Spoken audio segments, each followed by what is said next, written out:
ಅವರಾತ್ರ ಅವ್ರದ್ದು ಹಾಡಿದು ಅವರೇ ಬರ್ದಿರೋದು. ಓ ಕೇಳ್ತಾ ಇದೆಯಾ? ನಮಸ್ತೆ, ನನ್ನ ಹೆಸರು ಗಾಯತ್ರಿ ರಾಮ್ ಅಂತ. ನಾವು ಮೈಸೂರು ಜಿಲ್ಲೆ ಮಾರ್ಬಳ್ಳಿ ಅಂತ ಇಲ್ಲಿ ಹಳ್ಳಿ, ಇದು ಮಾರ್ಬಳ್ಳಿ ಗ್ರಾಮಕ್ಕೆ ಸೇರಿರುತ್ತೆ. ಜೈಪುರ ಹೋಬಳಿ ಬರುತ್ತೆ.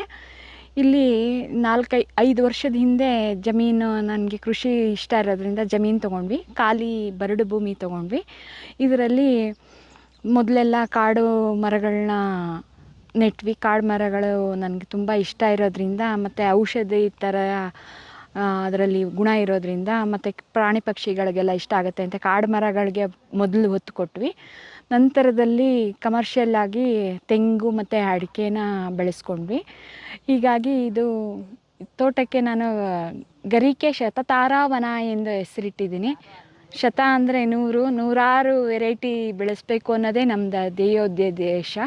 ಮತ್ತು ಮುಂದಿನ ಪೀಳಿಗೆಗೆ ನಾವು ಎಲ್ಲ ಥರವಾದ ಮರಗಳು, ಗಿಡಗಳು, ಸಸ್ಯ ಪ್ರಭೇದಗಳು, ಇದರ ಗುಣಧರ್ಮಗಳು, ಇದು ಯಾವಾಗ ಹೂ ಬಿಡುತ್ತೆ, ಹಣ್ಣು ಬಿಡುತ್ತೆ, ಮತ್ತು ಇದರಿಂದ ಉಪಯೋಗ, ಆರೋಗ್ಯ ಹೇಗೆ ಕಾಪಾಡ್ಕೊಳ್ಳೋದು, ಈ ಥರದ್ದೆಲ್ಲ ಉಪಯೋಗ, ಅದನ್ನು ಆಲೋಚನೆ ಮಾಡಿ ಮಲೆನಾಡಿನಿಂದ ಒಂದು 50-60 ಪ್ರಭೇದದ ಗಿಡಗಳನ್ನ ತಂದು, ಮಲೆನಾಡು, ಸಿದ್ದಾಪುರ, ಯಲ್ಲಾಪುರ ಆ ಕಡೆಯಿಂದ ಸಸಿಗಳನ್ನು ತಂದು ಅಲ್ಲಿಂದನೂ ತಂದು ಬೆಳೆಸ್ತಾ ಇದ್ದೀವಿ.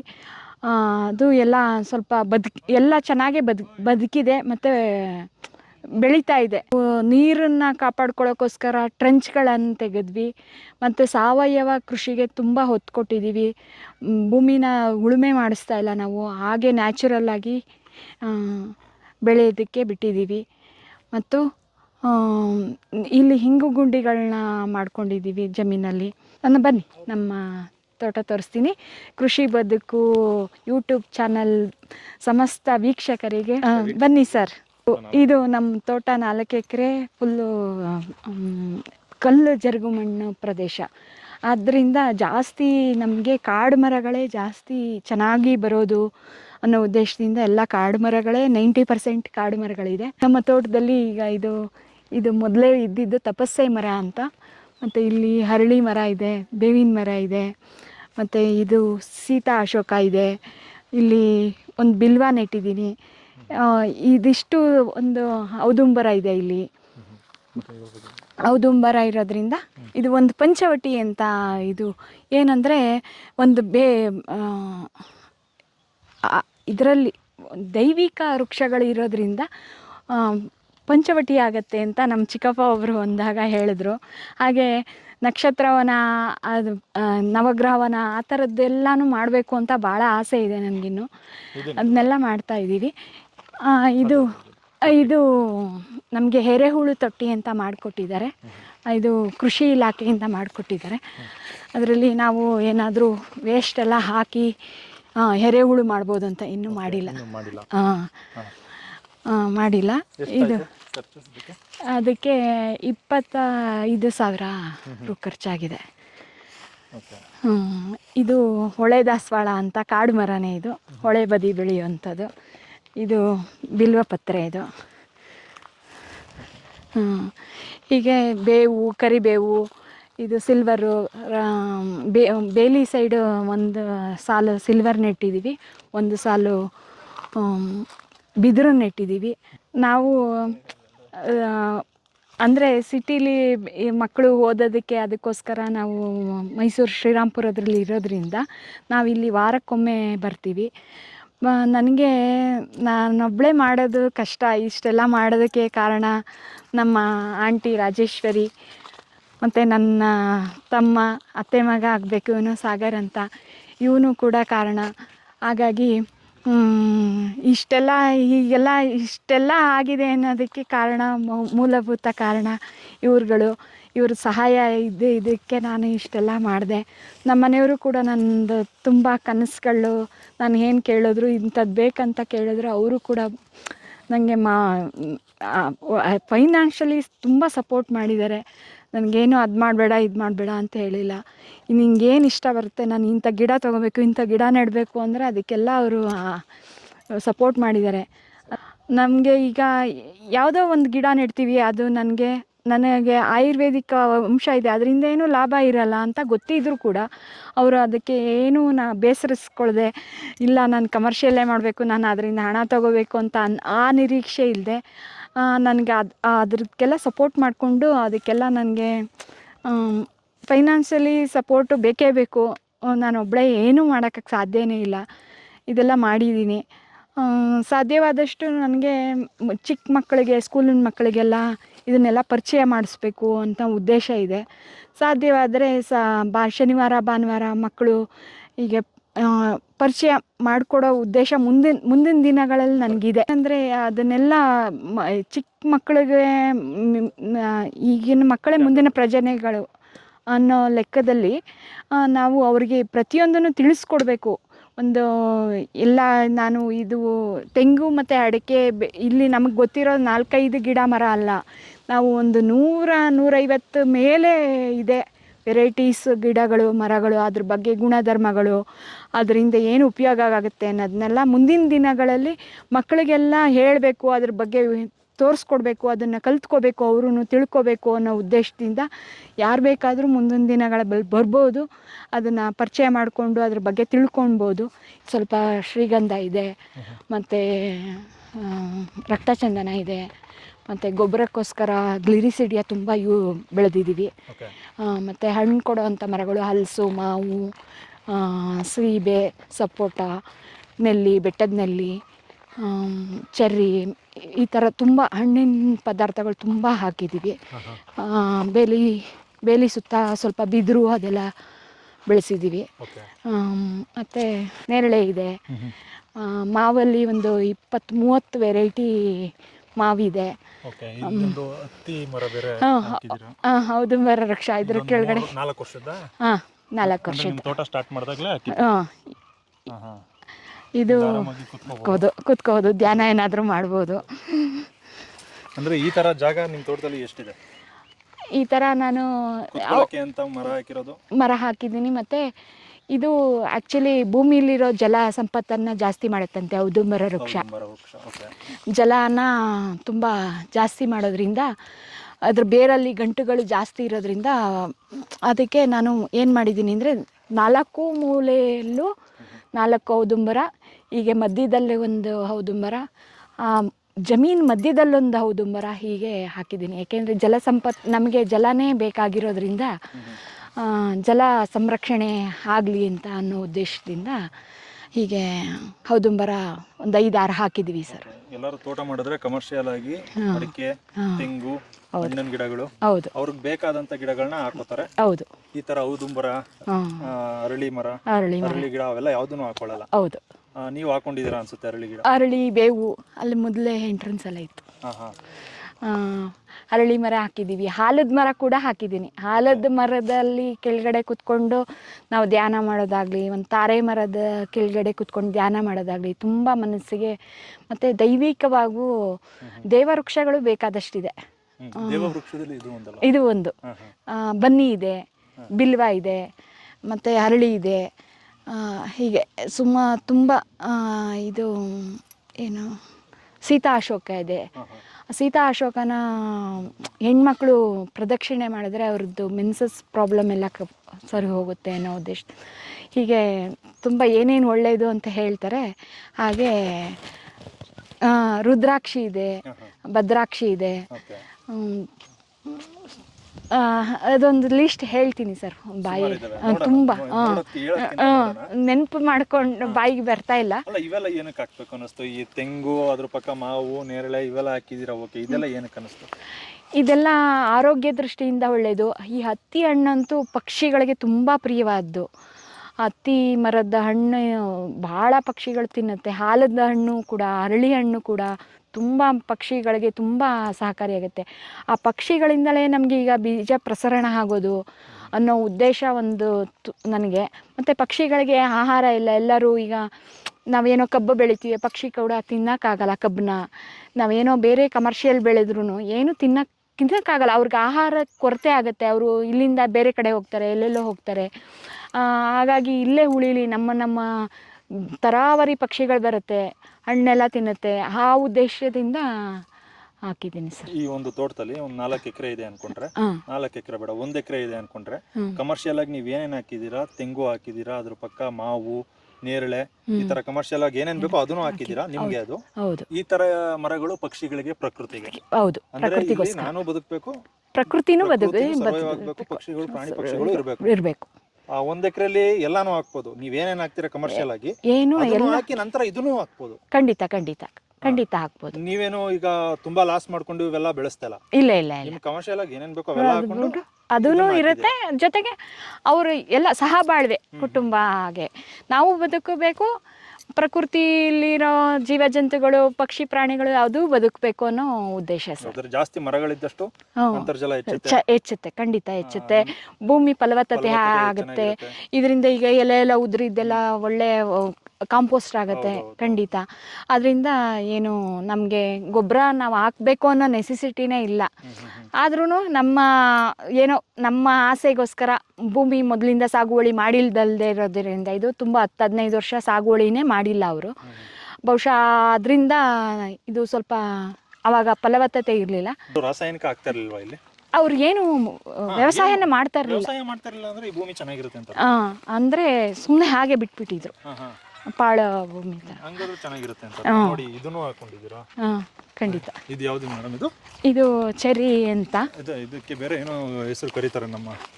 ಇದು ಎಲ್ಚಿ ಪ್ರಭೇದದ್ದು. ಅದು ಬೇರೆ ವಿದೇಶದ್ದು ಚೆರಿ ಅಂತ. ಪಕ್ಷಿಗಳಿಗೆ ತುಂಬಾ ಇಷ್ಟವಾದ ಆಹಾರ.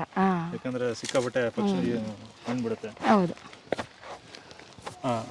ಹೇಳಿ ಮೇಡಮ್, ಒಂದು ತೆಂಗಿಂದ ಇನ್ನೊಂದು ತೆಂಗಿಗೆ ಏನಂತರ ಕೊಟ್ಟಿದ್ದೀರಾ ಸರ್? ಈ ಒಂದು ತೆಂಗಿಂದ ಮತ್ತೊಂದು ತೆಂಗಿಗೆ 30 ಅಡಿ, ಒಂದೊಂದು 35 ಅಡಿ ಹೀಗೆ ಅಂತರ ಇದೆ ಸರ್. ಈ ಕಲ್ಲು ಭೂಮಿಲಿ ಎಂಥ ಬೆಳೆ ಆಗುತ್ತೆ ಅಂದರೆ ಆಲ್ಮೋಸ್ಟ್ ಜಾಸ್ತಿ ಕಾಡು ಮರಗಳು, ತೆಂಗು, ಹಣ್ಣಿನ ಮರಗಳು ತುಂಬ ಚೆನ್ನಾಗಾಗತ್ತೆ. ಇದು ಈ ರಾಗಿ ಬೆಳೀಲಿಕ್ಕೆ, ಈ ಮಾಮೂಲಿ ಧಾನ್ಯಗಳು ಬೆಳ್ಕೊಳ್ಳೋಕೆ ಕಷ್ಟ ಆಗುತ್ತೆ. ಮತ್ತು ಈಗ ಕೂಲಿ ಕಾರ್ಮಿಕರ ತೊಂದರೆ ಇರೋದ್ರಿಂದ ನಾನು ಏನು ಮಾಡಿದೆ ಅಂದರೆ ಒಂದು 400 ಇದು ಶ್ರೀಗಂಧನ ಇದು ಫಾರೆಸ್ಟ್ ಇದರಿಂದ ತೊಗೊಂಬಂದು ನೆಟ್ಟಿದ್ದು ಸರ್. ಅದು ಹೋಸ್ಟಿಂಗ್ ಬೇಕು ಅಂತಂದರೆ, ಹೋಸ್ಟಿಂಗಿಗೆ ನಾವು ಬೇಕು ಅಂತಲೇ ಬೆಟ್ಟದ ನೆಲ್ಲಿ, ಹೊಂಗೆ, ಬೇವು ಇದನ್ನೆಲ್ಲ ಹೋಸ್ಟಿಂಗ್ ಮಾಡಿದ್ದೀವಿ ಸರ್. ಇಲ್ಲಿ ಬೇವು, ಹೊಂಗೆ, ಆ ಥರ ಹಣ್ಣಿನ ಗಿಡಗಳನ್ನ, ಸಪೋಟ ಮತ್ತು ನಿಂಬೆಹಣ್ಣು ಈ ಥರದನ್ನೆಲ್ಲ ಹೋಸ್ಟಿಂಗಿಗೋಸ್ಕರ ಹಾಕಿದ್ದೀವಿ ಮಧ್ಯದಲ್ಲಿ. ಆಮೇಲೆ ನಂತರದಲ್ಲಿ ತೆಂಗನ್ನು ಹಾಕ್ಕೊಂಡ್ವಿ. ತೋಟ ಮಾಡೋರು ಫಸ್ಟ್ ತೆಂಗನ್ನು ಹಾಕ್ತಾರೆ, ನಂತರ ಬೇರೆದೆಲ್ಲ ಹಾಕ್ತಾರೆ. ನೀವೇನು ಸ್ಟಾರ್ಟಿಂಗು ಶ್ರೀಗಂಧ ಹಾಕಿ ಎಲ್ಲಾ ಗಿಡಗಳನ್ನ ಹಾಕಿ ನಂತರ ತೆಂಗು ಹಾಕಿದ್ದೀವಿ. ಯಾಕೆಂದ್ರೆ ನಾನು ತುಂಬಾ ಪ್ರಯೋಗ ಮಾಡಬೇಕು ಅಂತ ಹೀಗೆ ಮೋಸಂಬಿ, ಕಿತ್ಲೆ, ಚಕ್ಕೋತ, ತರಾವರಿ ಹಣ್ಣುಗಳನ್ನೆಲ್ಲ ನಮ್ಮಲ್ಲಿ ಯಾವುದು ಸಸ್ಟೈನ್ ಆಗುತ್ತೆ ನೋಡೋಣ ಪ್ರಾಯೋಗಿಕವಾಗಿ ಅಂತ ಹೇಳಿ ಎಲ್ಲ ತೊಗೊಂಡು ಬಂದಿದ್ದು. ಬಟರ್ ಫ್ರೂಟು ಆಗಿರ್ಬೋದು, ಮತ್ತು ಸೀತಾಫಲ, ರಾಮಫಲ, ಹನುಮಂಫಲ, ಈ ಥರದ್ದೆಲ್ಲ ಹಣ್ಣುಗಳನ್ನು ಎಲ್ಲ ಜಾತಿದೂ ಹಾಕಬೇಕು ಅನ್ನೋ ಉದ್ದೇಶದಿಂದ ಹಾಕಿದ್ರಿಂದ ಅದು ಸುಮಾರು ಇಲ್ಲಿ ವಾತಾವರಣಕ್ಕೆ ಹೊಂದ್ಕೊಳ್ದೆ ಭಾಳ ಸತ್ತು ಹೋಯಿತು. ಮೊದಲನೇ ಸಲ ನೆಟ್ಟಿದ್ದು ತುಂಬ ಗಿಡಗಳು ಹೋಗಿದ್ದ ಜಾಗದ ಖಾಲಿ ಜಾಗನ ಹಾಗೆ ಬಿಡಬಾರ್ದು ಅಂಥೇಳಿ, ಮತ್ತು ತುಂಬ ಜನ ಇಲ್ಲಿ ಕೆಲಸಕ್ಕೆ ಬಂದವರು ಇಲ್ಲಿ ತೆಂಗು ಚೆನ್ನಾಗಾಗತ್ತೆ ಮೇಡಮ್, ಹಾಕಿ ಬೆಳೆಸ್ಬೋದು ಅಂಥೇಳಿ ಅವರು ಎಲ್ಲ ಕಾರ್ಮಿಕರು ಹೇಳಿದ್ದರಿಂದ ತೆಂಗನ್ನು ನಾನು ಮತ್ತು ಅವರೇ ಬಂದು ಗುಂಡಿಯೆಲ್ಲ ತೆಗೆದುಕೊಟ್ಟು ನೆಟ್ಕೊಟ್ಟು ಎಲ್ಲ ಮಾಡಿಕೊಟ್ಟು ಹೋದರು. ಎಷ್ಟು ವರ್ಷದ್ದು ಮೇಡಮ್ ಇದು? ಇದೆಲ್ಲ 2.5-3 ವರ್ಷ, 2.5 ವರ್ಷದ್ದು. ಎಷ್ಟಿದೆ ಈಗ? ಒಂದು ಸುಮ್ಮನೆ ಮನೆಗೆ ಅಂತ ಒಂದು 30-40 ಮೊದಲೇ ಹಾಕ್ಕೊಂಡಿದ್ದೆ, 100 ಹೊಸದಾಗಿ ತಂದು ಹಾಕಿದ್ದು ಸರ್. ಈಗ ಎಲ್ಲ ಟ್ರೆಂಚ್ ಹೊಡ್ಸಿದ್ರಾ? ಇದು ಮಳೆ, ಇದು ಬಂದಿದ್ದು ಮಳೆ ಎಲ್ಲ ಹಾಗೆ ನಮ್ಮ ಭೂಮಿಲಿ ಹಿಂಗಲಾರ್ದೆ ಹುರುಳಿ ಹೊರಟೋಗ್ತಾ ಇತ್ತು. ಮೊದಲು ನಾನು ನೋಡಿದಾಗ ಏನು ಮರ ಗಿಡಗಳು ಒಂದು ಕೂಡ ಇರಲಿಲ್ಲ. ಆ ನೀರು ಹಿಡಿದಿಟ್ಕೊಳಕ್ಕಾಗಲಿ, ಮತ್ತು ಇದು ನಾಲೆಗೆ ಹೋಗಿ ಜಾಯ್ನ್ ಆಗೋದ್ರಿಂದ, ಕೆರೆಗೆ ಹಳ್ಳ ಹರಿಯೋದ್ರಿಂದ, ಇದು ಸ್ಲ್ಯಾಂಟು ನಮಗೆ ಈ ಕಡೆ ಹೀಗಿರೋದ್ರಿಂದ ನಮಗೆ ಡೌನು ತುಂಬ ನೀರು ಪೋಲಾಗ್ತಾಯಿತ್ತು. 1-2 ಮಳೆ ನೋಡಿದ್ವಿ ನಾವು. ಮಳೆ ನೀರು ಮೇಲ್ಪದರ ಮಣ್ಣೆಲ್ಲ ಕೊಚ್ಚೋಗ್ತಾ ಇದೆ. ಹಾಗಾಗಿ ಮೊದಲು ಟ್ರೆಂಚ್ ತೆಗ್ಸೋಣ, ನೀರೆಲ್ಲ ಹಿಂಗ್ಲಿ ಅಂತ ಅಡ್ಡಡ್ಡ ಉದ್ದುದ್ದ ಹೇಗೆ ನಮಗೆ ಹೇಗೆ ಅನುಕೂಲ ಆಗುತ್ತೆ ಹಾಗಾಗಿ ಟ್ರೆಂಚ್ ತೆಗ್ಸಿದ್ದೀನಿ. ಟ್ರೆಂಚ್ ತೆಗೆಸಿದಾಗ ನಮಗೆ ಮೊದಲನೇ ಬೆನಿಫಿಟ್ ಏನಾಗಿದೆ ಅಂದರೆ ನಮ್ಮ ಮಳೆ ಹರಿದಿದ್ದ ನೀರು ನಮ್ಮಲ್ಲೇ ಹಿಂಗಕ್ಕೆ ಶುರುವಾಯಿತು. ಆಮೇಲೆ ಈ ಟ್ಯಾಕ್ಟ್ರಲ್ಲೆಲ್ಲ ಉತ್ತಿಸಿದ್ರೆ ಉಳುಮೆ ಮಾಡಿಸಿದ್ರೆ ಮೇಗಲ್ ಮಣ್ಣೆಲ್ಲ ಕೊಚ್ಚಿ ಹೋಗುತ್ತೆ, ಸಾರಾಂಶ ಎಲ್ಲ ಹೋಗುತ್ತೆ. ನಾವು ಏನು ಈಗ ಸಗಣಿ ಗೊಬ್ಬರ ಹಾಕಿರ್ಬೋದು, ವರ್ಮಿ ಕಾಂಪೋಸ್ಟ್ ಹಾಕಿರ್ಬೋದು, ಅದೆಲ್ಲ ಹೊಟ್ಟೋಗುತ್ತೆ ಅನ್ನೋ ಉದ್ದೇಶದಿಂದ ನಾನು ಖಂಡಿತ ಬೇಸಾಯ ಅಂತ ಉಳಿಸ್ತಾ ಇಲ್ಲ. ಏನಿದ್ರು ಅದ್ರ ಸುತ್ತ ಇರುವ ಪಾತಿ ಮಾಡ್ಕೊಳ್ತೀವಿ, ಅದಕ್ಕೆ ನೀರು ಉಣಿಸ್ತೀವಿ, ಅದಕ್ಕೆ ಗೊಬ್ಬರ ಹಾಕ್ತೀವಿ. ಪಾತಿ ಮಾತ್ರ ಮಾಡ್ತಾಯಿದ್ದೀವಿ. ನೀವು ನೋಡ್ಬೋದು ಎಲ್ಲ ನಾವು ಹಾಗೆ ಬಿಟ್ಟಿದ್ದೀವಿ. ಅದೇನೇ ಒಂದು ಮರ ಚಕ್ಕೆ ಕಸ ಕೂಡ ಕ್ಲೀನ್ ಮಾಡೋದಿಲ್ಲ. ಅದ್ರದ್ದು ಎಲೆ ಆಗಿರ್ಬೋದು ಅದರ ಬುಡಕ್ಕೆ ಹಾಕ್ತೀವಿ. ಹಾಗೆ ಏನೇ ವೇಸ್ಟ್ ಇದ್ದರೂ ಅದೆಲ್ಲ ಎಲೆ ಗೊಬ್ಬರ ಆಗಲಿ ಅಂತ ಅದನ್ನೆಲ್ಲ ಎತ್ತಿ ಬೇರೆ ಕಡೆ ಎಲ್ಲೂ ಹಾಕಲ್ಲ, ಅಲ್ಲಲ್ಲೇ ಬಿಟ್ಬಿಡ್ತೀವಿ. ಈ ವರ್ಷ ಸೀತಾಫಲ ಕೊಡ್ತಾಯಿದೆ ಸರ್. ಇಲ್ಲಿ ಸೀತಾಫಲ ನೋಡ್ಬೋದು, ನಾಟಿ ಸೀತಾಫಲ. ಇದು ಏನು ಗ್ರಾಫ್ಟಿಂಗ್ ಇಲ್ಲ, ಆಲ್ಮೋಸ್ಟ್ ಗ್ರಾಫ್ಟಿಂಗ್ ಕಡಿಮೆ ಹಾಕಿದ್ದೀನಿ. ಯಾಕೆಂದರೆ ಗ್ರಾಫ್ಟಿಂಗ್ ಗಿಡಗಳು ನಮಗೆ ಅತಿ ಬೇಗ ಹಣ್ಣುಗಳನ್ನು ಕೊಡುತ್ತೆ ಮತ್ತು ಅತಿ ಬೇಗ ಅದರದ್ದು ಅವನತಿ ಆಗಿಬಿಡುತ್ತೆ. ಆ ಉದ್ದೇಶದಿಂದ ಅದು ಭಾಳ ದಿನ ಬರಬೇಕು ಅನ್ನೋ ಉದ್ದೇಶದಿಂದ ಗ್ರಾಫ್ಟಿಂಗ್ ಹಾಕಿಲ್ಲ. ಇದು 4 ವರ್ಷಕ್ಕೆ ಈಗ ಹಣ್ಣು ಕೊಡ್ತಾಯಿದೆ ಈ ವರ್ಷ. 4 ವರ್ಷದ ಗಿಡ. 4 ವರ್ಷಕ್ಕೆ 4 ಕೊಟ್ಟಿದೆ, ಕರೆಕ್ಟಾಗಿ 4-5 ಖಂಡಿತ ಒಟ್ಟಿಗೆ ಕೊಡುತ್ತೆ. ದೊಡ್ಡದಾದ್ಮೇಲೆ ನಿಮಗೆ ಬೇಡ ಅನ್ನೋ ಥರನೂ ಕೊಡುತ್ತೆ. ಇನ್ನು ಹಣ್ಣುಗಳು ಯಾವುದು ಅಷ್ಟಾಗಿ ಬಂದಿಲ್ಲ. ಕೆಲವೊಂದೆರಡು ನಾವು ಬಂದಾಗ ಬೇಜಾರಾಗುತ್ತೆ ಅಂತ ಹೇಳಿ ನಮ್ಮ ಮನೆಯಲ್ಲಿ ತಿನ್ಲಿಕ್ಕೆ ಅಂತ ಒಂದೆರಡು ಗ್ರಾಫ್ಟಿಂಗ್ ಸೀಬೆಗಳು ಅದೆಲ್ಲ ಹಣ್ಣು ಕೊಡ್ತಾ ಇದೆ. ಅಂದ್ರೆ ನೀವು ಪ್ಲಾನಿಂಗ್ ಮಾಡುವಾಗಲೇ ಈ ಒಂದು ಡ್ರಿಪ್ ಇರಿಗೇಷನ್ ಮಾಡಿಸ್ಕೊಂಡ್ರಲ್ಲ, ಸಾಲಿಂದ ಸಾಲಿಗೆ ಎಷ್ಟು ಅಡಿ ಬಿಟ್ಟಿದ್ರಿ? ಇದು 10 ಅಡಿಗೆ ಒಂದೊಂದು ಶ್ರೀಗಂಧ ಹಾಕಿದೀವಿ. ಓಸ್ಟಿಂಗ್ ಅಂತ ಈ ಕರಿಬೇವು. ಈಗ ಇಲ್ಲಿಂದ ಇಲ್ಲಿಗೆ 12 ಅಡಿ ಇದೆಯಾ? 10 ಅಡಿ ಇದೆ. 10 ಅಡಿ ಇದೆ. ಇಲ್ಲಿಂದ ಅಲ್ಲಿಗೂ 10 ಅಡಿ ಇದೆ. ಸ್ಕ್ವೇರ್ ಅಲ್ಲಿ 10 ಅಡಿ ಇದೆ. ಆ 10 ಅಡಿ ಮಧ್ಯದಲ್ಲಿ ಒಂದು ಗಿಡದಿಂದ 1 ಅಡಿ, 10 ಅಡಿ ಮಧ್ಯದಲ್ಲಿ 5 ಅಡಿಗೆ ನಾವು ಒಂದು ಹಣ್ಣಿನ ಗಿಡ ಹಾಕಿದ್ದೀವಿ. ಹಣ್ಣಿನ ಗಿಡನೂ ಹಾಕಿದ್ದೀವಿ. ಹೀಗೆ ಹೊಂಗೆ, ಇದು ಒಂದು ನೋಡಿ, ಇದು ರಕ್ತಚಂದನ, ಹೀಗೆ ಬೇರೆ ಬೇರೆ ಒಂದು ಅದೇ ರಿಪೀಟ್ ಆಗಬಾರ್ದು ಅನ್ನೋ ಉದ್ದೇಶದಿಂದ ಅದೊಂದು ಉದ್ದೇಶ ಇದೆ ಸರ್. ರಿಪೀಟ್ ಆಗಿಬಿಟ್ರೆ ಇದಕ್ಕೆ ಏನಾದರೂ ಕಾಯಿಲೆ ಬಂತು ಅಂದರೆ ಪಕ್ಕದಲ್ಲೂ ನಮಗೆ ಸೀತಾಫಲ ಇದ್ದರೆ ಇದ್ರ ಹುಳುಗಳು ಇದಕ್ಕೆ ಹತ್ಕೊಳ್ಳುತ್ತೆ ಅನ್ನೋದು ಒಂದು ಕೇಳಿದ್ದೆ ನಾನು. ಅದಕ್ಕಾಗಿ ನಾವು ಒಂದ್ರ ಪಕ್ಕ ಒಂದು ಯಾವುದೂ ರಿಪೀಟ್ ಆಗೇ ಇಲ್ಲ ಗಿಡಗಳು. ಬೇರೆ ಬೇರೆ ಸಪ್ರೇಟ್ ಇದೆ. ಆಗಿರೋದ್ರಿಂದ ಕಾಯಿಲೆ ಬರೋದು ಕಡಿಮೆ. ನಮಗೆ ಈ ನುರ್ಜು ಆ ಥರ ಬರೋದೆಲ್ಲ ಕಡಿಮೆ. ಅಂದರೆ ಫುಲ್ಲು ಡ್ರಿಪ್ ಇರಿಗೇಷನ್. ನೀರು ಎಷ್ಟಿದೆ ಮೇಡಮ್? ಎಷ್ಟು ಇಂಚ್ ಸಿಕ್ಕಿದೆ? ಅಂದರೆ ಬೋರ್ವೆಲ್ ಒಂದೇ ಅಲ್ವಾ? 2 ಬೋರ್ವೆಲ್. 2 ಬೋರ್ವೆಲ್ ಇದೆಯಾ? 2 ಬೋರ್ವೆಲ್ ಇದೆ. ಇದು ಸಿಂಗಲ್ ಫೇಸ್ ಮೋಟರು ಮಾಡ್ಕೊಂಡಿದ್ದೀವಿ. ಒಂದು 5 HP ಮೋಟರ್ ಓಡ್ತಾ ಇದೆ. ನೀರೆಲ್ಲ ಸಾಕಾಗುತ್ತೆ. ಓಕೆ. ಡ್ರಿಪ್ ಇರಿಗೇಷನ್ ಆದ್ರಿಂದ ಎಲ್ಲದಕ್ಕೂ ಸಾಕಾಗುತ್ತೆ. ಖಂಡಿತ ಸಾಕಾಗುತ್ತೆ. ನೀವು ಸಾವಯವ ಕೃಷಿಗೆ ಬರಬೇಕು ಅಂತ ಸ್ಟಾರ್ಟಿಂಗ್ ಬಂದ್ರಲ್ಲ, ಗಿಡಗಳು ಏನೂ ಕೊಡದೆ ಕ್ಲೀನಾಗಿ ಬರುತ್ತೆ ಅಂತ ಗೊತ್ತಿತ್ತಾ? ಹೌದು ಸರ್. ಈಗ ನಾವು ಕಾಡಲ್ಲಾಗ್ಬೋದು, ರಸ್ತೆ ಬದಿಲಾಗ್ಬೋದು, ಯಾರು ಅದಕ್ಕೆ ನೀರು ಉಣಿಸ್ತಾರೆ, ಯಾರು ಅದಕ್ಕೆ ಗೊಬ್ಬರ ಹಾಕ್ತಾರೆ, ಯಾರು ಅದಕ್ಕೆ ಉಳುಮೆ ಮಾಡ್ತಾರೆ.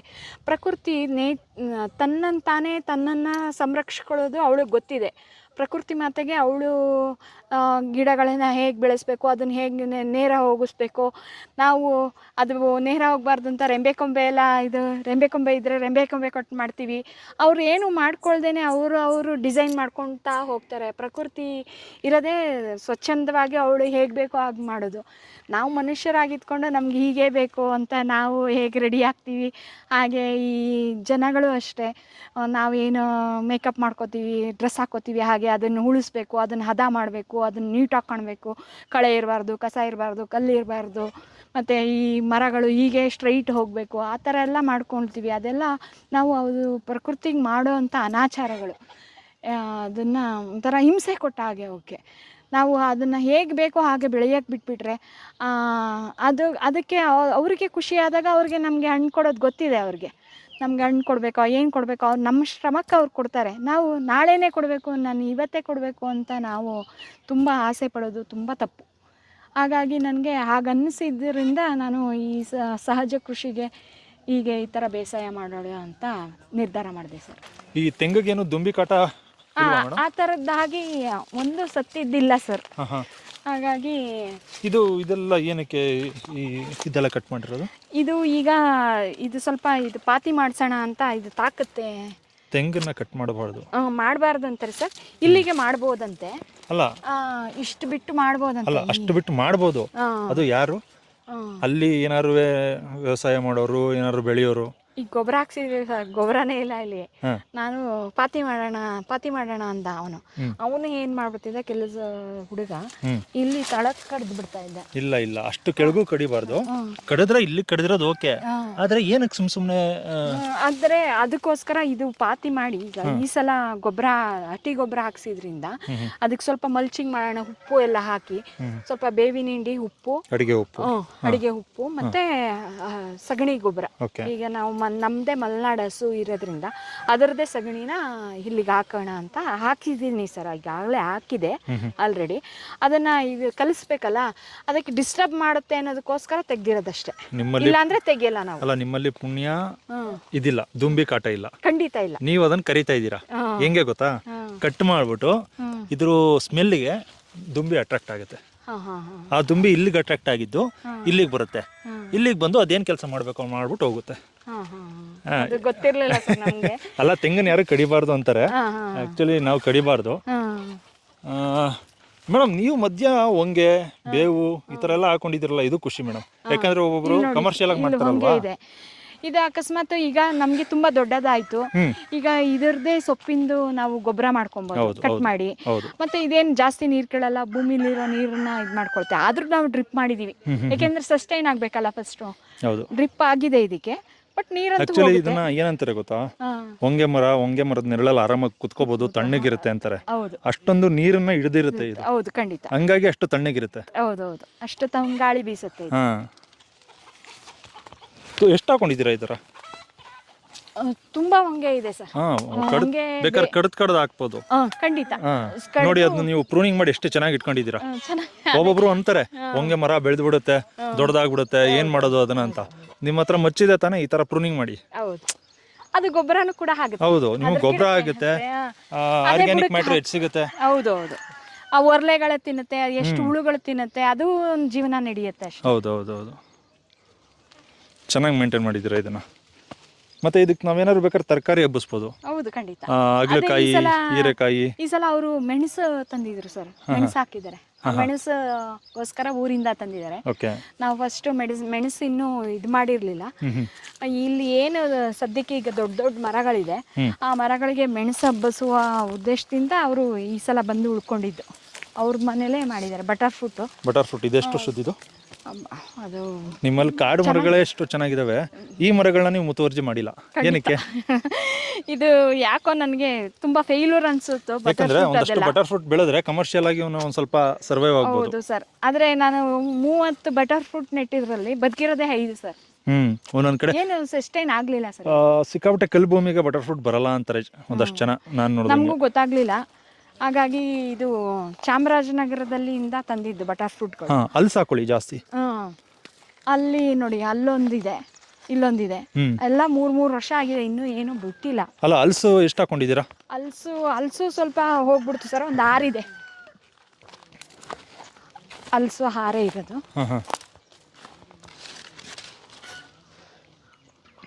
ಇಲ್ಲೊಂದು ಬಟರ್ ಫ್ರೂಟ್ ಇದೆ. ಇದು ಪಕ್ಷಿ ನೋಡಿ, ಗಂಧದ ಹಣ್ಣು ತಿಂದು ಅದೇ ಬೆಳೆಸಿರೋದು.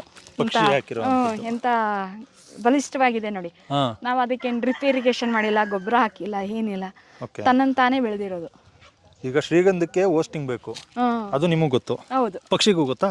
ಗೊತ್ತಿಲ್ಲ ಸರ್. ಪಕ್ಷಿ ಕರೆಕ್ಟ್ ಆಗಿ ಹೋಸ್ಟಿಂಗ್ ಇರೋ ಜಾಗಕ್ಕೆ ತಂದು ಹಾಕ್ಬಿಟ್ಟು ಹೋಗಿದೆ. ಅಲ್ಲಿ ಕೂತ್ಕೊಂಡು ಹಾಕಿದೆ, ಅದು ಕೂತ್ಕೊಳ್ಳೋಕೆ ಜಾಗ ಇದೆಯಲ್ಲ, ಹಣ್ಣು ತಿಂದಿದೆ, ನಮ್ಮ ತೋಟದ್ದೇ ಹಣ್ಣು, ಬಂದು ಕೂತ್ಕೊಂಡು ನಿಧಾನಕ್ಕೆ ತಿಂದಿದೆ. ಆಮೇಲೆ ಅದು ಹೋಗ್ಬೇಕಾದ್ರೆ ಏನಾದ್ರು ಕೊಟ್ಟೋಗೋಣ ಅಂತ ಹೇಳಿ ಇಲ್ಲಿ ಹಾಕಿದೆ, ಅದು ಇಲ್ಲಿದೆ. ಖಂಡಿತ ಅದೇನ ನಾವು ಪ್ರಕೃತಿ ನೋಡಿ ಕಲ್ತಿರೋದು. ಯಾವ ಹೋಸ್ಟಿಂಗು ಅದು ಇದು, ಒಂದ್ ಮರದ ಪಕ್ಕ ಅದು ಬೆಳೆದಿತ್ತು ಸಮೃದ್ಧವಾಗಿ, ಅದನ್ನ ನೋಡ್ಬಿಟ್ಟು ಅದಕ್ಕೆ ಹೋಸ್ಟಿಂಗ್ ಇದ್ರೆ ಚೆನ್ನಾಗಿ ಬರುತ್ತೆ ಅಂತ ಆಮೇಲೆ ಕಂಡಿಡ್ಕೊಂಡು ನಾವು ಹೋಸ್ಟಿಂಗ್ ಕೊಟ್ಟಿದ್ದು. ಅಕ್ಸೆ ಮರ ಕಮ್ಮಿ ಹಾಕೊಂಡಿದ್ದೀರಾ ನೀವು? ಇಲ್ಲ, ತುಂಬಾ ಇದೆ. 4 ಎಕರೆಯಲ್ಲಿ ಆ ಕಡೆ ತುಂಬಾ ಇದೆ ಸರ್. ಈ ಗೋವು, ಈ ಹಸು ಯಾವಾಗ ಬಂತು ನಿಮ್ಮ ತೋಟಕ್ಕೆ?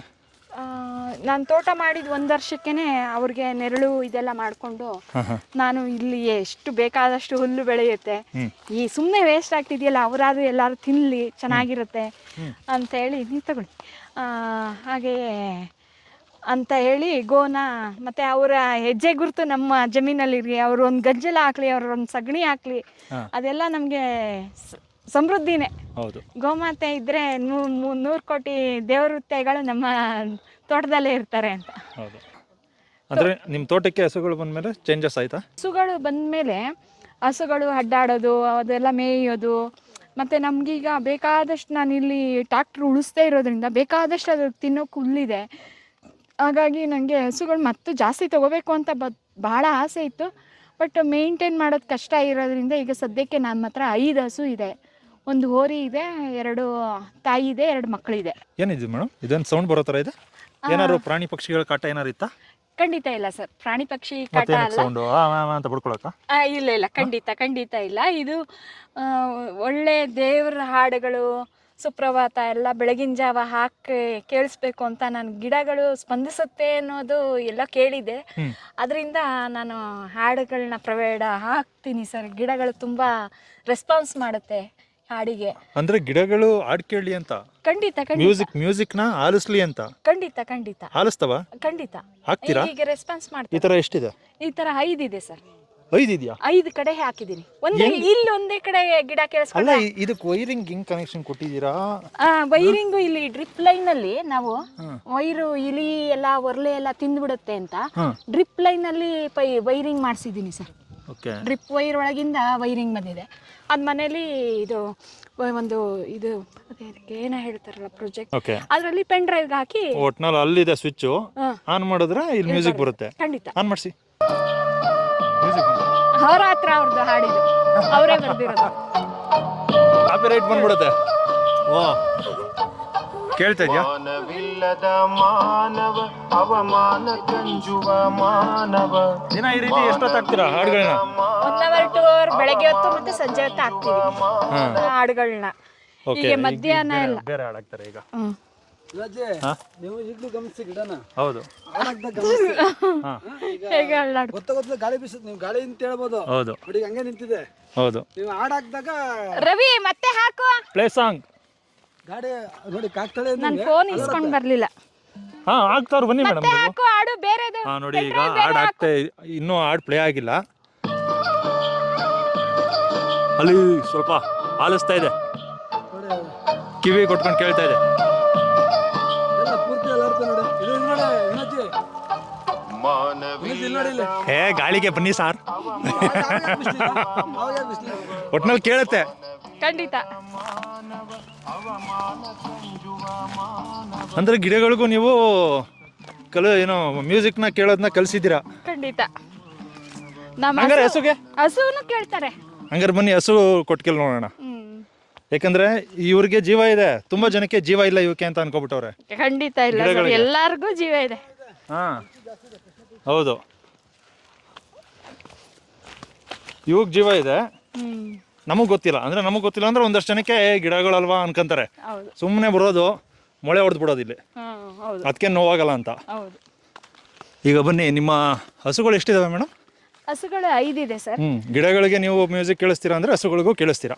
ಹಸುಗಳು ಕೇಳ್ತಾರೆ ಸರ್. ಅವು ಚೆನ್ನಾಗಿ ಕೇಳ್ತವೆ. ಖಂಡಿತ. ನೋಡೋಣ ಬನ್ನಿ.